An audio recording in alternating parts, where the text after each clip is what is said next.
I pa sam dragi moj, kao što se srbali danas, ćemo da pričamo o nekoj temi koju mi niko nije tražio, ali sam se ja setio. A to je ljudi, šta bi se desilo da Goku odošao na planeti Vegeta?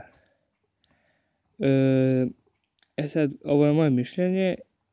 kako se, znači, pišite, da, pre nego što počnemo s ovom temom, pišite u komentarima koje još oko neke teme da pričam i tako da ljudi idemo mi sada na tu temu. Goku bi možda na planeti, da su ga poslali na zemlji, možda bi, kako zove,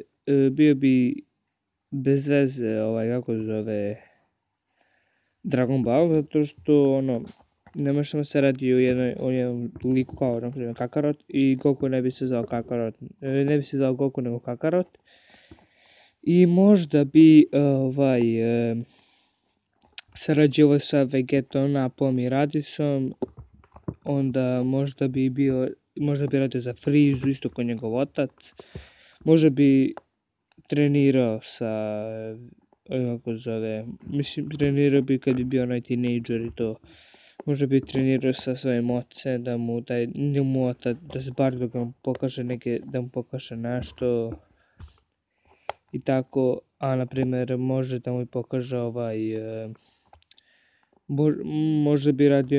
bi radio i za ovog kralja Vegetu. Vegeta bi možda postao princ,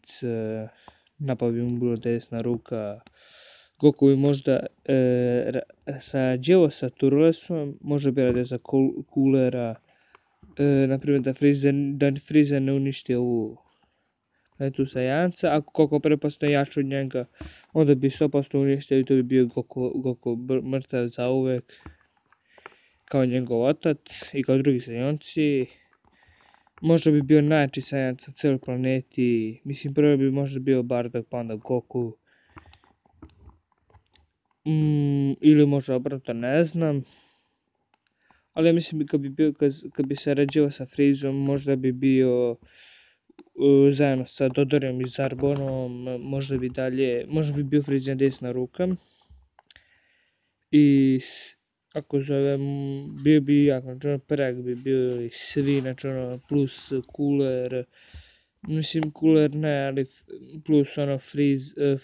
Goku, Raditz, Nappa i Vegeta, možda bi Goku bilo desna ruka Vegeta, možda sam to već rekao.